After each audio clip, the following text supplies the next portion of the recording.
मुकाबले को देखना चाहते हैं, लेकिन इस पावर पैक्ड मुकाबले को लेकर हमारे क्रिकेट एक्सपर्ट मनोज जोशी जी के मन में कुछ सवाल हैं और उन सवालों को वो हुसैन साहब आपसे कुछ सवाल पूछना चाह रहे हैं, कुछ बात करना चाह रहे हैं। अगली आवाज़ मनोज जोशी जी की होगी। मनोज जी। जावेद जी, मेरे दो छोटे छोटे से सवाल हैं। आपने फखर जमान का जिक्र किया, बहुत टैलेंटेड खिलाड़ी हैं। आपने कहा कि बहुत बड़ा झटका है पाकिस्तान के लिए।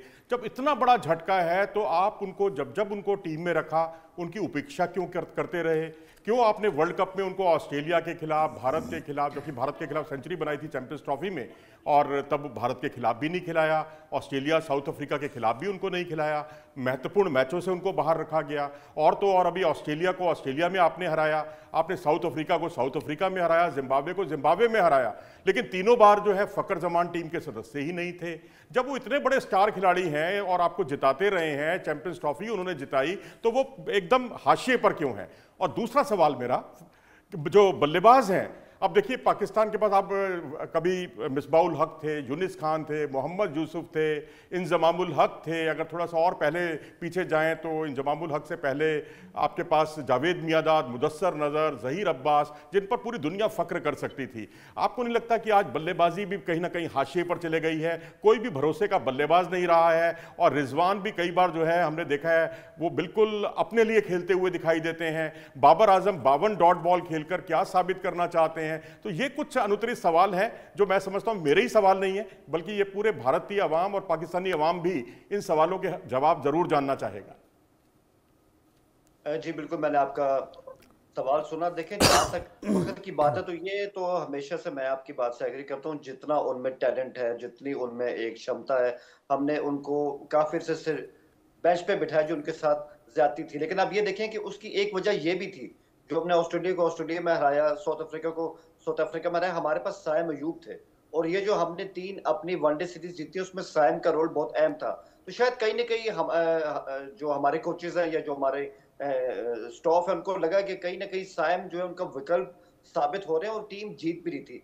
अब प्रॉब्लम क्या हुआ है कि फखर अभी भी हमारी शायद फर्स्ट चॉइस नहीं थे, लेकिन साइम अनफिट हो गए और उसके बाद फखर भी अनफिट हो गए। तो ये जब अब हमारा ओपनिंग स्लॉट बिल्कुल खाली हो गया, तो यही वजह कि हमें इमाम को इसमें हायर करना पड़ा। लेकिन आपकी बात सही है, फखर का जो एक ओरा रहा है उसकी एक अपनी बात है, और हमारी तो दुआ है कि उनको जो भी मतलब इंजरी हुई है उससे जल्द उनका छुटकारा हो जाए। रही बात उसकी कि हमारी जो बैटिंग लाइन है, आपने कहा कि इसमें वो डेप्थ नहीं है जो एक जमाने में होती थी। तो मैं अभी भी समझता हूँ, अगर आप इसमें वनडे का फॉर्मेट देखें, अभी भी इसके लिहाज से जो हमारे बल्लेबाज हैं वो फिर भी एक हद तक बेहतर ही हैं।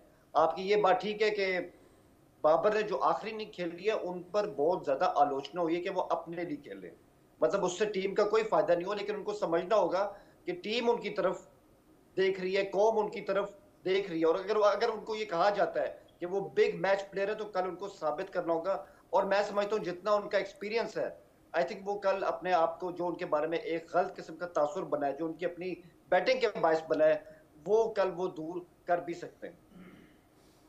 ठीक है मनोज जी, मुझे लगता है दोनों सवालों के जवाब आपको मिल गए होंगे। मैं सर्वे के तीसरे सवाल की तरफ बढ़ता हूं और तीसरे सवाल का जवाब क्या है वो मैं बताता हूं। सवाल मेरा था कि अगर पाकिस्तान को भारत हराता है कल के मैच में, तो फिर आपकी पहली प्रतिक्रिया क्या होगी, ये मैंने पूछा था लोगों से।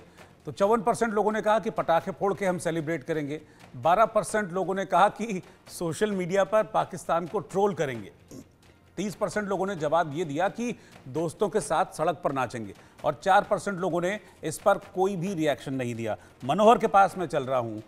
मनोहर, जिस तरह की तैयारियां आपने मुझे दिखाई, उस पर ये सवाल और इसके जवाब बिल्कुल सटीक बैठते हैं। ऐसी तैयारियां मुझे लगता है यहाँ पर होंगी, पटाखे फोड़ने को लेकर भी या फिर सड़क पर नाचने को लेकर भी ऐसी कुछ तैयारियां होंगी, ज़रा पूछिए इस पर। देखिए बिल्कुल पूछूंगा, लेकिन सबसे पहले अपने कॉरेस्पोंडेंट महेंद्र माही से एक सवाल पूछ देता हूँ। हाँ। अगर लाइट चली गई तो आप क्या करेंगे मैच के दौरान? देखिए कल रविवार है और कल स्पेशल इंतजाम है। मैं ही नहीं, जितने प्लेयर्स हैं, जितने मेरे सवाल का जवाब नहीं दे रहे। देखिए पहली बात तो लाइट नहीं जाएगी, क्योंकि नोएडा है, 24 घंटे यहाँ बिजली उपलब्ध रहती है। और मुझे लग रहा है जो तमाम मंत्री तमाम नेता और अधिकारी वो भी सोच रहे होंगे कि रविवार के दिन पूरा परिवार एक साथ भारत। अच्छा, आप लोग जश्न के लिए क्या तैयारी की? जश्न की तैयारी ये है कि कल के दिन तो वैसे हिलना तो है ही नहीं कहीं पे, क्योंकि टीवी को देखना है और हमारी आदत टीवी फोड़ने की नहीं है। ये अच्छा, ये बताइए किस बैट्समैन से ज्यादा उम्मीद है आप? Virat Kohli. King Kohli. Bowler sure. Bowler के बारे में नहीं बताएंगे हम, बॉलर तो बुमराह ही है, सबसे बेस्ट है वो। अगर कल की उम्मीद में अभी शामी ने 5 का पंजा खोला था, हो सकता है कल 10 के 10 उड़ा दे। वाह वाह, 10 के 10 विकेट पाकिस्तान के खिलाफ। सामी पे पूरा यकीन है, सामी पे यकीन है और किंग कोहली पे। पाकिस्तान के खिलाफ तो ये दोनों मतलब पूछने की जरूरत ही नहीं है, दोनों के दोनों एकदम भाकर है हमारे लिए। तैयारी क्या की है घर में आपने? पटाखे रखे? पटाखे अभी लाएंगे, लेकिन अगर आप पूछ रहे थे अभी इनसे, सर से आप पूछ रहे थे कि अगर लाइट चली गई तो क्या फोन फुल चार्ज रहेगा, लैपटॉप चार्ज रहेगा, जैसे भी है मैच देखना है बस। मतलब एकदम एनर्जी फुल रहेगी। फुल एनर्जी है, लाइट जाए कोई दिक्कत नहीं है, फोन पे देखेंगे, लैपटॉप पे देखेंगे, कहीं ना कहीं से बस मैच आप क्या करेंगे? 5 का पंजा तो जरूर खुलेगा, 5 का पंजा तो जरूर जरूर 10 खुले या ना खुले, 5 का पंजा जरूर खुलेगा। दुबई में तिरंगा फहरेगा, जरूर फहरेगा। बोल दिया तो बोल दिया, अब फहरेगा। फहर चुका है मालिक, फहर चुका है, तिरंगा हर जगह फहरा हुआ है। हाँ, भारतीय टॉप पे रहते हैं हमेशा, आज नहीं, कल नहीं, परसों नहीं, हमेशा। चैंपियंस ट्रॉफी इस बार तो ट्रॉफी गया कब था? हमारा है और हमारा ही रहेगा, हमारा है और हमारा ही रहेगा। भारत माता की जय। तो इसीलिए भारत माता के लिए में 2 लाइन हो जाए। बिल्कुल सर,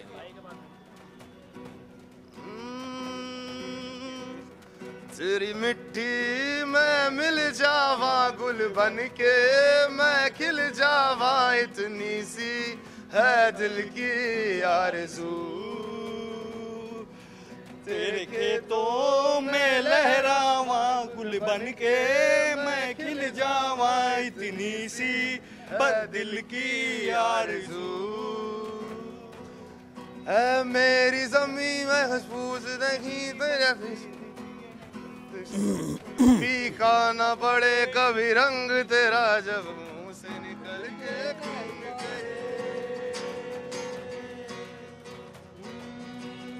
तेरी मिट्टी में मिल जावा, गुल बन के मैं खिल जावा, इतनी सी है दिल की आरज़ू। नदियों ये दिल का आरजू जो है कल तक बरकरार रहेगा कि? आरजू नहीं, दिल की रगों में इंडिया है, हर जगह इंडिया है। अगर इंडिया कहते हैं ना कि बजरंग बली की तरह सीना फाड़ कर देखो, अंदर विराट कोहली बैठा है। अरे वाह वाह वाह, क्या बात है। ये जो दीवानगी है, मुझे लगता है शायद ये क्रिकेट के, कोहली कोई आम आदमी नहीं है। ये बिल्कुल मनोहर जो आप तस्वीरें और जो इमोशंस मुझे दिखा रहे हैं, जो दीवानगी है, ये मुझे लगता है कि क्रिकेट के अलावा शायद कहीं मिलेगी भी नहीं। और भारत में तो कहते हैं ना कि क्रिकेट को पूजा जाता है, तो एग्जैक्टली वही तस्वीर, वही इमोशंस देखने को मिल रहे हैं। मैं जय शुक्ला के पास चल रहा हूँ। जय, आपके साथ अगर कुछ लोग हैं तो आप ज़रा उनसे पूछिए कि कौन है कल का उनका फेवरेट खिलाड़ी, किसको अब वो मान रहे हैं कि जो एक गेम चेंजर भारत के लिए साबित होंगे कल। जी बिल्कुल, हमारे साथ में जो लोग हैं उनसे बात करते हैं। सर, आप थोड़ा सा इधर आइएगा। क्या लगता है अगर कल के मैच को देखा जाए तो क्या लगता है कल इंडिया के लिए कौन होगा गेम चेंजर? निश्चित रूप से अगर पहले इंडिया गेंदबाजी करती तो नई गेंद के साथ मोहम्मद शमी मुझे लगता है कि बहुत प्रभावी रहेंगे। हर्षित राणा भी पिछले कुछ समय से बहुत इफेक्टिव रहे हैं, लेकिन अगर कोई player to watch out for मेरे लिए है तो वो शमी। और अगर बल्लेबाजी में जिस तरह से शुभमन गिल की फॉर्म रही है पिछले कुछ समय में, शुभमन गिल के साथ साथ अगर हम देखें तो केएल राहुल ने भी काफी अच्छा परफॉर्म किया ओडीआई क्रिकेट की लिहाज से अगर बात करें तो मेरा दांव कल रहेगा शुभमन गिल पर। और क्योंकि पाकिस्तान के खिलाफ मैच है तो ट्रैक रिकॉर्ड के हिसाब से पाकिस्तान के खिलाफ विराट कोहली को हम नहीं भूल सकते हैं। तो कल के मैच में सबसे बड़े 2 खिलाड़ी मेरे हिसाब से शुभमन गिल और विराट कोहली होने वाले हैं। शुभमन गिल और विराट कोहली, बिल्कुल। आपसे भी मेरा यही सवाल है, क्या लगता है कि कल कौन कमाल करेगा? थोड़ा सा आगे आइए। मैं तो बस इतना कहूँगा कि दोनों टीमें बहुत अच्छी हैं। मेरे नज़रिए से कल संडे का दिन है, वो अच्छा बीते और मेरे नज़रिए से अंत में भारत भी जीते बस। अच्छा, अगर कल लाइट चली गई तो आप लोग क्या करेंगे? लाइट चली गई तो हर घर में इन्वर्टर व्यवस्था है, नहीं तो जनरेटर व्यवस्था। 2007 में मैंने देखा था कि मेरे घर पे पूरा मैच देखा गया था, बहुत अच्छा मैच हुआ था। 2007 में हम लोगों ने करीब लाइट नहीं थी तब ना ही दूरदर्शन पर वो मैच आ रहा था, तो हम लोगों ने दादा के यहाँ पर वो मैच देखा था करीब 100-150 लोग मिल करके। वो यादें आज तक ताजा, वहाँ पर सब लोग जितने लोग खड़े हैं, वो बारिश में हम लोगों ने मैच देखा था, हाईवे पर खड़े रोड पे खड़े होकर। तो वो मैच हम लोगों ने भारत पाकिस्तान का देखा था, और आज भी हम लोग, कल भी स्क्रीन की व्यवस्था है, कल भी हम लोग साथ में बैठ के मैच देखेंगे। अच्छा, दूसरी सवाल ये आप लोगों से, अगर भारत जीत जाता कल, तो भारत की जीत पर किस तरह से आप लोग जश्न मनाएंगे? भारत की जीत पर आतिशबाजी होगी, मिठाइयां बटेंगी और जबरदस्त जश्न होगा, और जश्न हमेशा होता रहा और कल भी निश्चित रूप से जश्न होगा। भारत एक तरफा मुकाबला जीतेगा। आप बताइए कल के जश्न को लेकर के क्या कुछ करते हैं अगर भारत जीतता है तो? भारत और पाकिस्तान का मैच होता है तो जोश अपना अलग ही बढ़ जाता है। बात करें कल की मैच की, तो मुझे नहीं लगता कि पाकिस्तान बिल्कुल टक्कर दे पाएगा, क्योंकि पाकिस्तान की टीम में बिल्कुल भी दम नहीं है। और भारत की बात करें तो विराट कोहली, रोहित शर्मा, हार्दिक पांड्या, शुभमन गिल जैसे जबरदस्त प्लेयर्स हैं, तो मुझे नहीं लगता कि पाकिस्तान टक्कर दे पाएगा। पूरी तरह से एक तरफा मुकाबला होना